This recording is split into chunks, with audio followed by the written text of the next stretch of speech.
Hello there! Once again, it's Anton from Anton Obey. And a great while back, I ordered a little stack of comics and they finally showed up. Turns out he dropped them off at the USPS when they were supposed to go to the US or UPS place.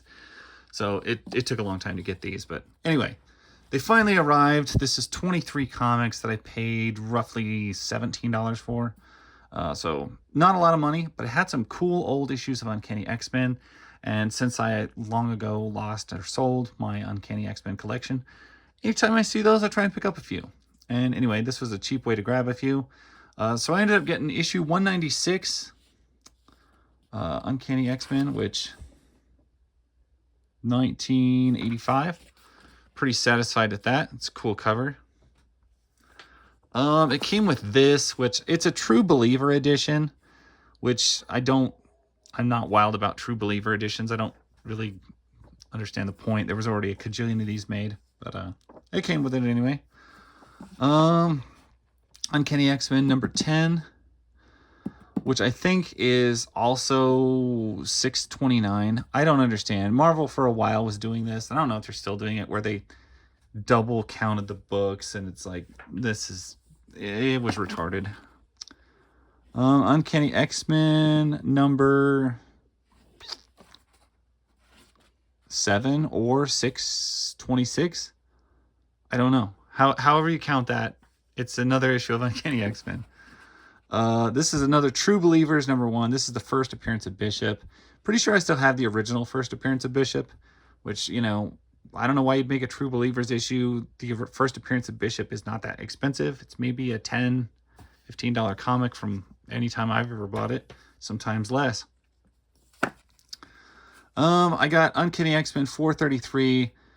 This would be right in the midst of 2004.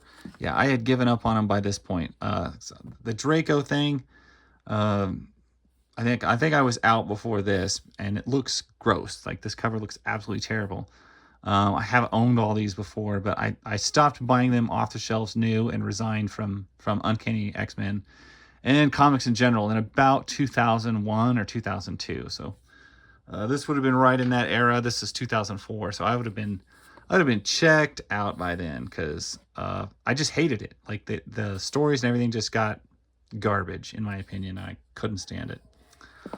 I did pick up this. This was also in the lot. This X-Men Classics number 2. Just a cool looking cover. I think I got this recently in another lot too. Wolverine 45. Now on sale twice a month. Uncanny X-Men 270 or 297. Song's End. Executioner Song. It was a long story arc, but I remember this issue at the end of it. Ultimate Comics Wolverine. This was a newer book. I don't really have any interest in that.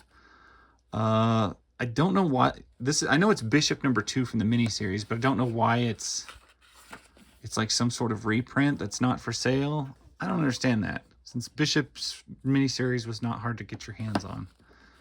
Uncanny X-Men 284. I would love to at least restock my 200 to 300 issues of Uncanny, and I would be happy in there. But so this fits in that slot nicely. An issue of Storm from the miniseries, later edition of stuff. It's a beautiful cover. It's past my time in the books, but not one that I would be afraid to read. I also used to really like the original Storm miniseries, and I came with issue number 2 of that. I got Mystique number 23. I think most issues I've seen of Mystique had really cool covers, but X-Men 207.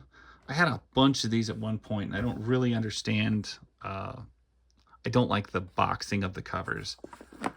I also really don't like these Civil War covers, which I also got. I got Civil War Wolverine 46 and Wolverine 45. This doesn't look like a comic. It looks like a voting pamphlet. And yeah, no thanks. Adventures of Cyclops and Phoenix, issue number 2 was in this lot. I did a whole video on these, and it's often been commented how much I complain about the art the entire series. So if you want to hear me complain about the art in that book, go ahead. It's over there for your reviewing pleasure. Ultimate X-Men 25. I think I hate everything to do with the Ultimate X-Men universe.